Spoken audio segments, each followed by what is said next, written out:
उनके गांव में 2 दिन में एक बार पीने का टैंकर आता था, जिसके आते ही गांव की सभी औरतें अपने अपने बर्तन ले जाकर उस टैंकर से पानी भरती थी। वैसे तो इस काम के लिए राधा ही जाया करती थी, लेकिन उस दिन वो घर की सफाई कर रही थी, इसलिए सुजाता ही अपने 2 बर्तन लेकर पानी भरने चली गई।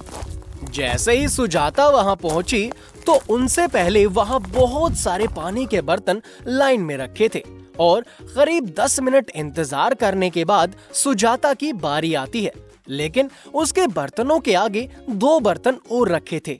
हालांकि उन बर्तनों में पानी भरने के लिए कोई मौजूद नहीं था, जिसे देखकर सुजाता उन पानी के बर्तनों को हटाकर अपने पानी के बर्तन रख देती है।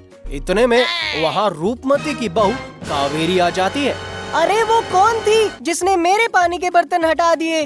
अरे यहाँ पानी के बर्तन तो थे, लेकिन कोई नहीं था, इसलिए मैंने इन्हें हटाया है। अगर पानी भरना है तो खुद को भी टैंकर के पास मौजूद रहना पड़ेगा। मैं वो सब नहीं जानती, पहले मेरे बर्तन रखे थे, इसलिए हट जाओ वहाँ से।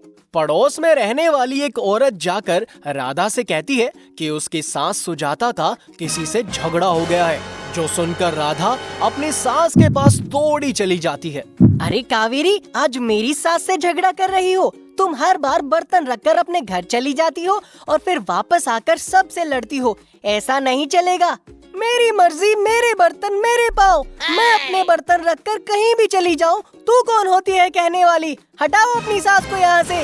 कावेरी की ये बात सुनकर राधा गुस्से में आ जाती है और उसके बर्तनों को लात मारकर फेंक देती है। फिर दोनों में झगड़ा होने लगता है।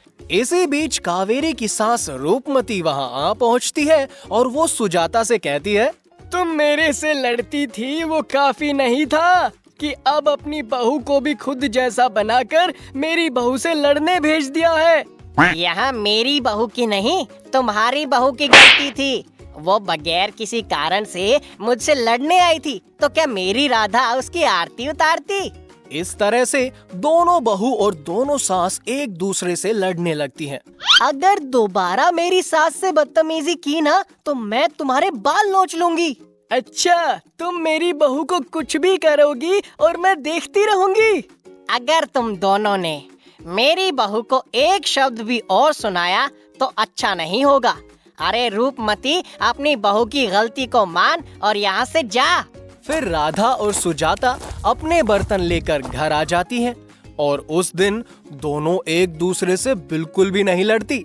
दोस्तों, इस कहानी से हमें ये सीख मिलती है कि भले ही परिवार में सास बहू में थोड़ी अनबन हो, लेकिन जब जरूरत पड़ती है तो दोनों एक दूसरे के आगे ढाल बनकर खड़ी हो जाती हैं, जैसे आज राधा और सुजाता ने किया।